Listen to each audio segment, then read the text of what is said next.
এই কথা বলে জলপরি মুখ দিয়ে প্রবল হাওয়া বের করতে থাকে, আর সেই হাওয়াতে টুনি পাখি উড়তে না পেরে জলাশয়ের পাড়ে পড়ে যায়।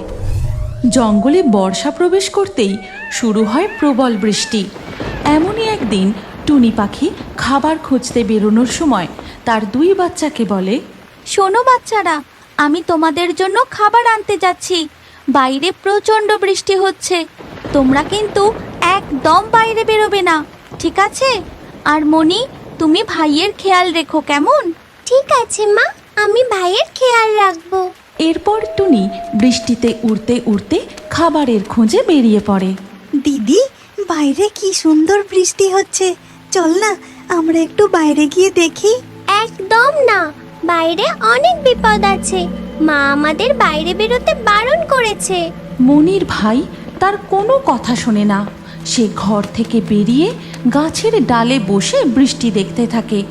ঠিক তখনই জোরে একটা বাজ পড়ে। ভাই, তুই এখানে আয়, আমার কথা শোন, না হলে মা বকবে। বৃষ্টির বেগ আরও বাড়তে থাকে। তখন টুনি পাখি একটি গাছের ডালে আশ্রয় নেয় আর মনে মনে চিন্তা করতে থাকে, এখন আমি বাসায় ফিরবো কি করে? বাসায় যে বাচ্চারা একা আছে, তার উপরেই তুমুল ঝড় বৃষ্টি। ঠিক সেই সময় টুনি পাখির প্রতিবেশী মিনু কাক সেই দিক দিয়েই উড়ে যাচ্ছিল। সে টুনি পাখিকে দেখতে পেয়ে তার কাছে এসে বসে। টুনি, তুমি এখানে কি করছো? বাসায় ফেরোনি কেন? আমি তো ছোট্ট পাখি, তাই এই প্রবল ঝড় বৃষ্টিতে উড়তে পারবো না, এই জন্য বৃষ্টি কমার অপেক্ষা করছি। তার মানে তোমার বাসায় বাচ্চারা একা? আমি তোমাকে ভয় দেখাতে চাই না, কিন্তু জানো, আমাদের জঙ্গলের নদীতে এক ভয়ঙ্কর প্রাণী এসেছে। সে পাখির বাচ্চার ডিম যা দেখতে পাচ্ছে তাই খেয়ে নিচ্ছে। হ্যাঁ জানি, কালকে সকালে আমি যখন খাবারের খোঁজে বেরিয়েছিলাম তখন দেখি। তারপর টুনি মিনু কাককে ঘটনাটা বলতে শুরু করে। আমি তখন নদীর পাড়ে একটি আম গাছে বসেছিলাম, দেখি নদীর জল থেকে মাথা তোলে এক অদ্ভুত প্রাণী। তারপরেই সে ওই তো গাছের ডালে একটি পাখির বাসা, বাসাতে কচি কচি ছানার আওয়াজ পাচ্ছি। আজ এই ছানা খেয়েই পেট ভরাবো। এই কথা বলে জলপরি হাত দিয়ে জাদু করে পাখির বাসাটি নদীর পাড়ে ঠিক তার সামনে নিয়ে আসে। তারপর পাখির ছানাগুলো ধরে খেতে থাকে। আমি একটু সাহস করে চিৎকার করে বলি, কে তুমি? তুমি ওই বাচ্চাদের ছেড়ে দাও, তুমি ওদের খেও না, তুমি ওদের ছেড়ে দাও বলছি। এই কথা শুনে জলপরি টুনিকে বলে, একটুখানি পাখি, তুই আমায় হুমকি দিস? মনে রাখিস, সুযোগ পেলে আমি তোকেও ছাড়বো না, তোকে গিলে খাবো আর ঠেকুর পর্যন্ত তুলবো না। এই কথা বলে জলপরি পাখির বাচ্চাগুলোকে খেয়ে নেয়। তারপর সে জাদু করে একটি বিড়ালের রূপ ধারণ করে জঙ্গলের গভীরে হেঁটে চলে যায়। বলো কি, সেই জলজ জীব রূপ পরিবর্তন করতেও পারে? আমি তো শুনেছিলাম সে শুধু জলেই থাকে, আর নদীর পাড়ে পাখির বাসা দেখতে পেলে সে শিকার করে। তখন বৃষ্টির বেগ একটু কমে এসেছে। এই দেখে টুনি পাখি মিনু কাককে বলে, মিনু কাক, এবার আমি আমার বাসায় ফিরে যাই, অনেকটা দেরি হয়ে গেল গো। বাচ্চারা এখন কি করছে কি জানি। এই বলে টুনি পাখি উড়তে উড়তে তার বাসার দিকে যেতে থাকে। সে যখন এক জলাশয়ের কাছ দিয়ে উড়ে যাচ্ছিল, তখন সেই জলাশয়ে ওই তো সেই টুনি পাখিটা। আজকে আমি ওকে ছাড়বো না, আজ আমি ওকেই শিকার করব। এই কথা বলে জলপরি মুখ দিয়ে প্রবল হাওয়া বের করতে থাকে, আর সেই হাওয়াতে টুনি পাখি উড়তে না পেরে জলাশয়ের পাড়ে পড়ে যায়। কি টুনি পাখি, আমাকে খুব বড় বড় কথা বলেছিলিস না, আজ আমি তোকেই খাবো। তখন ছোট্ট টুনি মনে মনে এক ফোন দিয়ে আঁটে। তুমি আমাকে খাবে? তোমার সাহস কি করে হলো? আমি অন্য কারোর খাবার। সে আমাকে আগেই বলে রেখেছে যে সে আজ আমাকে খাবে, আর সে যদি এই কথা জানতে পারে সে তোমাকে কাঁচা চিবিয়ে খাবে। এই জঙ্গলে আমার থেকে ছলনাময় শক্তিশালী আর কেউ নেই। কে তোকে খাবে? আমাকে তার কাছে নিয়ে চল, আমি আগে তাকেই শেষ করব, তারপর তোকে খাবো। ঠিক আছে, চলো তবে। জলাশয়ের জলপরি রূপ বদল করে বিড়ালের রূপ ধারণ করে। তারপর টুনি পাখির সাথে সেই ছদ্মবেশী বিড়াল গিয়ে পৌঁছায় এক গুহার সামনে। চুপ, এখানেই সে আছে। কি চুপ করব আমি? কখনো না। আমার থেকে শক্তিশালী কে আছিস গুহায়? বেরিয়ে আয়, আমি তোকে চিবিয়ে খাবো। ঠিক তখনই গর্জন করতে করতে বেরিয়ে আসে এক বাঘ।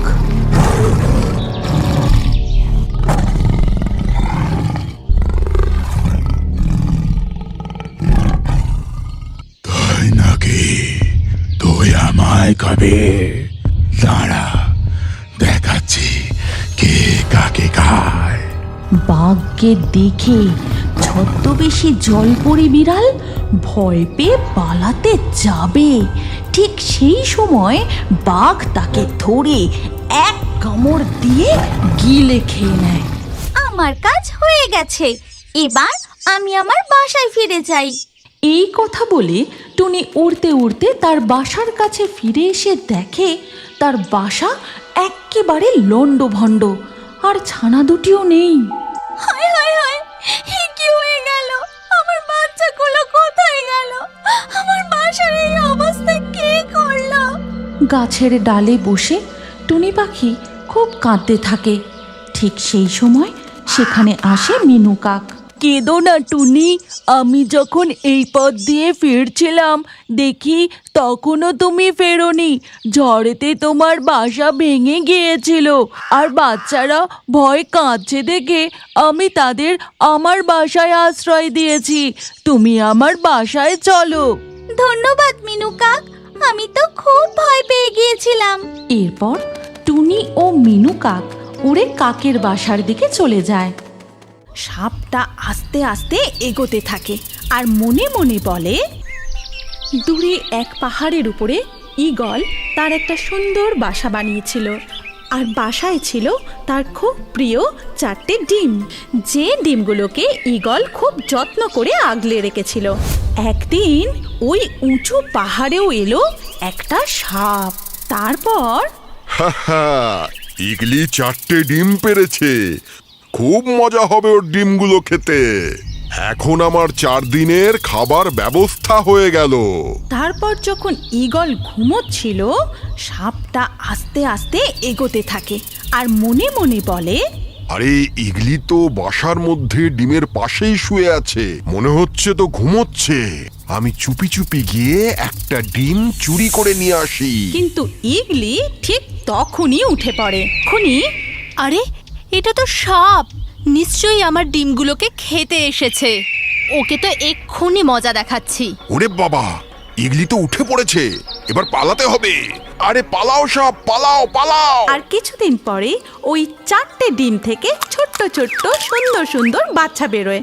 তারপর বাচ্চাদের দেখে ঈগলের খুব আনন্দ হয় আর ও আনন্দেতে উড়তে থাকে। তারপর সে ভাবলো, আমার বাচ্চাগুলোর তো খিদে পেয়েছে, আমি যাই নদীতে গিয়ে মাছ ধরে নিয়ে আসি। কিন্তু ঈগল কোনো মাছ খুঁজে পেল না। তারপর সে সাপকে দেখলো। আরে ওই যে সাপটা, ওই দিন ও আমার ডিমগুলোকে খেতে এসেছিল, আজ ওকেই খাবার বানিয়ে নিয়ে যাই।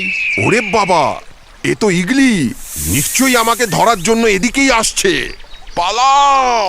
সাপও পালিয়ে গেল আর ঈগল কোনো খাবারই পেল না। তারপর ঈগল আবার বাসায় ফিরে এলো আর দেখলো যে তার বাচ্চারা খিদে চোটে চেঁচাচ্ছে। তখন সে মনে মনে বলল, আমাকে যে কোনো ভাবে কিছু খাবার খুঁজতেই হবে। নয়তো আমার বাচ্চাগুলো খিদেতে মরেই যাবে। এই কথা বলে ঈগল আবারও খাবার খুঁজতে বেরিয়ে পড়ল। আর উড়তে উড়তে এদিক ওদিক দেখতে দেখতে তার চোখে পড়ল একটা ভেড়ার পাল। সঙ্গে সঙ্গে ঈগল সেই ভেড়ার পালের দিকে এগিয়ে যেতে লাগলো। তখন ভেড়ারাও ঈগলকে দেখে ফেলেছিল আর দৌড়তে লাগলো, কিন্তু একটা ভেড়া চুপচাপ দাঁড়িয়ে কাঁপছিল। ভেড়াটাকে এইভাবে দাঁড়িয়ে থাকতে দেখে ঈগলের খুব অবাক লাগে। তখন সে আস্তে করে গিয়ে সেই ভেড়ার সামনে দাঁড়ায়। তখন সে দেখতে পায় যে ওই ভেড়াটা তখনই একটি সদ্যজাত ভেড়ার জন্ম দিয়েছে। ওই ছোট্ট ভেড়াটাকে দেখা মাত্রই ঈগল আর কিছু ভেবে ওঠার আগেই বাচ্চাটাকে পায়ে করে ধরে দূরে উড়ে চলে গেল আর সোজা গিয়ে বাসায় পৌঁছলো। আমার আদরের সোনামণি বাচ্চারা, আমি তোমাদের জন্য খাবার নিয়ে এসেছি, আর এটা খুবই সুস্বাদু খাবার। চলো এবার খাওয়া শুরু করা যাক। ঈগলের বাচ্চাদের তখনও পর্যন্ত চোখ ফোটেনি, এই জন্য তারা খাবার দেখতে পায়নি, শুধু মায়ের আওয়াজ শুনলো আর মুখ খুলল। ঈগল ভেড়ার বাচ্চাটিকে মারতে যাবে আর ঠিক তখনই ভেড়ার বাচ্চাটা জোরে জোরে মা মা করে চিৎকার করে ডাকতে থাকলো। আর মা মা মা ভেড়ার বাচ্চাটি ঈগলের পায়ের চারপাশে কেবলই ঘুরতে থাকলো আর নিজের মুখটা ঈগলের পায়ে বারবার ঘষতে থাকলো। মা মা ওই বাচ্চাটার এমন ভালোবাসা দেখে ঈগলের মনেও মায়ের মমতা জেগে উঠেছিল, আর ঈগল তাকে হত্যা করতে পারল না। তারপর তার নাম রাখলো বুকু। এই বাচ্চার এত ভালোবাসায় আমি মমতার জালে জড়িয়ে গেছি। এবার আমি ওকে কি করে মেরে ফেলতে পারি? না, আমি ওকে মেরে ফেলতে পারি না। আজ থেকে আমি ওর নাম দিলাম বুকু। এবার আমাকে আমার বাচ্চাদের জন্য আরো কিছু খাবারের বন্দোবস্ত করতেই হবে। তাদেরকে ওখানেই ছেড়ে ও আবারও খাবার খুঁজতে গেল। আর এদিকে বুকুর মা, এবার আমি কি করব? ওই ইগলি আমার বাচ্চা খেয়ে নিয়েছে। তুই একদম কাঁদিস না, কিছুদিন পর আমরা সবাই এটা ভুলে যাব। তুই আবার একটা বাচ্চার জন্ম দিবি, তারপর সব ঠিক হয়ে যাবে। তখন অ্যালবার্টো কাকাতুয়া বলে, হ্যাঁ, তুই আর কাঁদিস না, কাঁদলে কিচ্ছু হবে না, আস্তে আস্তে সব ঠিক হয়ে যাবে। তখন থিও কাক বলে যে, এই ঈগল সুযোগ পেলেই কাউকে না কাউকে উঠিয়ে নিয়ে যায় আর তারপর তাকে মেরে খায়। তারপর আর্লো সারস বলে যে, তুমি তো জানো ভেড়া, ইগলি এরকমই করে থাকে। ও নিজের খাবারের জন্য যে কোনো কাউকে শিকার করে, বাচ্চা বুড়ো কাউকে ছাড়ে না। এবার সবকিছু ভুলে যাও তুমি। কিন্তু ওই ভেড়া মাটি কিছু ভুলতে পারে না। সে প্রতিদিন নিজের হারিয়ে যাওয়া সন্তানের জন্য কাঁদতে থাকে, তার কথা ভাবতে থাকে। এদিকে ইগলি নিজের বাচ্চাদের জন্য মাছ আনতে যেত। তখন বুকু নিজের মতন করে পাহাড়ে ঘুরে ঘুরে ঘাস খেত।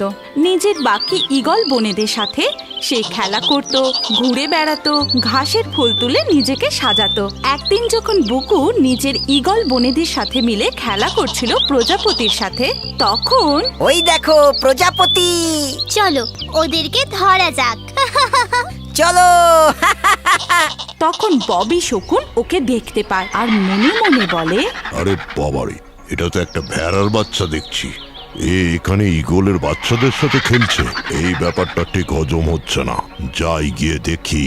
আর সে ওদের কাছে গিয়ে বলে, এই ঈগলের বাচ্চারা, এই ছাগলের বাচ্চাটা তোদের সাথে এখানে কি করছে?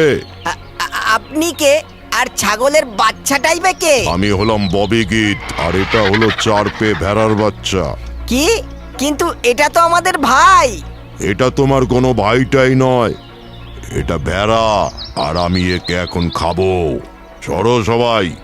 তারপর ববি শকুন বুকুর দিকে এগোতে থাকে। তারপর ঈগল ওখানে এসে যায় আর দুজনের মধ্যে ভীষণ লড়াই হয়। তুই চলে যা এখান থেকে ববি। তুই সরে যা ঈগল, আমি ওকে খাবো। ওরা আমার বাচ্চা, তুই ওদেরকে খেতে পারিস না। তুই চলে যা এখান থেকে। ঠিক আছে, এখন আমি যাচ্ছি, কিন্তু আমি ব্যাপারটা কিছুতেই ছাড়বো না। আমি ওকে খাবো, তবে আমার শান্তি। মা, এই ভেড়াটা কে হয়? কি বুকু? মা, আমি কি সত্যি একটা ভেড়া?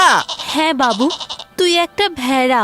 এরপর ঈগল ওই ভেড়া শিশুটিকে সমস্ত ঘটনা খুলে বলে। তারপর বলে, এবার আমি তোকে তোর আসল মায়ের কাছে ফেরত দিয়ে আসবো, নয়তো এই ববি শকুনের থেকে তোকে বাঁচাতে পারবো না। এরপর ঈগল বুকুকে তার আসল মায়ের কাছে ছেড়ে আসে। আরে ছাগল, এটা তো তোরই বাচ্চা মনে হচ্ছে। আরে আমার বাচ্চা, আমার লাডলা। এতদিন ওই ঈগলের কাছেই ছিল আর বেঁচেও ছিল। হ্যাঁ, আমি এতদিন পর্যন্ত ঈগল মায়ের কাছেই ছিলাম, আর উনি আমাকে সত্যি খুব ভালোবাসেন।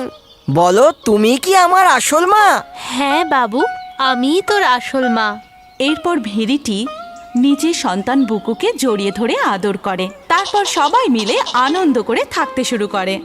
আজকের লাকি ড্রয়ে নির্বাচিত সেরা কমেন্ট ও দর্শকদের নামগুলি হলো খাদিজা, আফসানা, অনিতা, মারিয়া, জসমিরা, রাকিব, জান্নাতুন, রিদিয়া, রহিদ, ইমরান, পূজা, তৌছিপ, অমিত, মনি, আশা। আপনারও নাম ও সবথেকে সেরা কমেন্টগুলি পরবর্তী ভিডিওতে থাকতে পারে, তাই আমাদের চ্যানেল জলপরি কার্টুন এক্ষুনি সাবস্ক্রাইব করে নিন আর স্ক্রিনের উপরে আসা এই ভিডিওতে ক্লিক করে পরবর্তী ভিডিওটি দেখুন। আপনার নামটাও পরবর্তী ভিডিওতে কমেন্টে জানান। কি ভাবছেন? ভিডিওটি ক্লিক করে তাড়াতাড়ি দেখুন।